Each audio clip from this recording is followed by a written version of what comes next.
Well, they got to be entertained first. So any of the little fun layers that you put in there, if it's not working as a story, if it's not working as an experience, don't worry about that. Get the entertainment part right first, and then once you're there, that's when you can start exploring. Acting is just playing around with your friends. Well, in a more serious way. Which side of the fence do you like to be on? Because it's almost like you can exercise one versus the other. Yeah, because it was so much fun playing both of them, but I think that it was a little bit more exciting playing my doppelganger because she's so different than me and she doesn't relate a lot to me. And I think that was such a fun role to play, and I definitely want to play something like that in the future. Is it easier to strike fear in people, or is it easier to be terrified? That's a good question.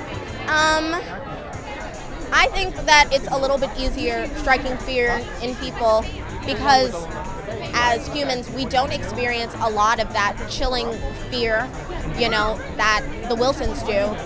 But it's easier, putting fear into somebody else, mostly just by making them feel uncomfortable. And I think that that's something that a lot of people, need to express. Mm-hmm. Yeah. There's a lot of really big themes in this film that we can discuss about, us being our own worst enemies and wearing different faces. Yeah. What did this movie teach you about humanity, our behavior, and what did it teach you about the world around us? It taught me that I should be a little bit more aware about global issues around me. Because in the movie, a lot of people weren't aware about these doppelgangers at all. So I think that I just got a different take on the world around me for this.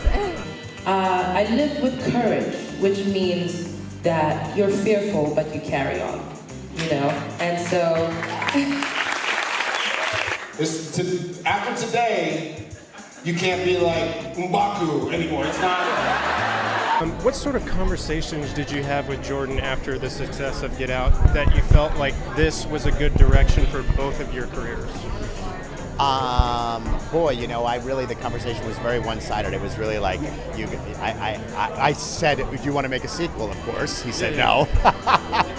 But after that, I really said, what are you interested in? I was really pleased he wanted to do another horror movie. And clearly that was something I really wanted to be involved in. I think if he had gone to do another genre, I don't know if we probably wouldn't have worked together. So I was really excited that he wanted to do a horror movie and on a bigger scale. And then when he gave me the script, I was just blown away. Yeah. There's a lot of incredible looking stunts in this film. So how do you work with him or push his creativity to be this is achievable for us to work with you, and what might be we can't do that, but that gets him thinking maybe I could do this instead. So kind of working with him to decide what stunts or what shots may be good for the film. Well, it's a production thing versus a story thing. So really, you push the Jordan or any director. You try and push them into working within a certain number, and you got to give them options. Right. So the best way to do it is you say, well, we can't afford this, but you could do it this way, this way, this way, this way, this way. Hopefully, they pick one of those ways. But there's much more. This movie is much bigger than most of the Blumhouse movies. This movie is a much bigger movie because the budget was much bigger. So there's a lot in here. He got to do a lot. Yeah. Also, congratulations on all the success of Black Klansman. I'm so happy that at least Spike won. Me too. Thank you. Good to meet you. Thank you. You too.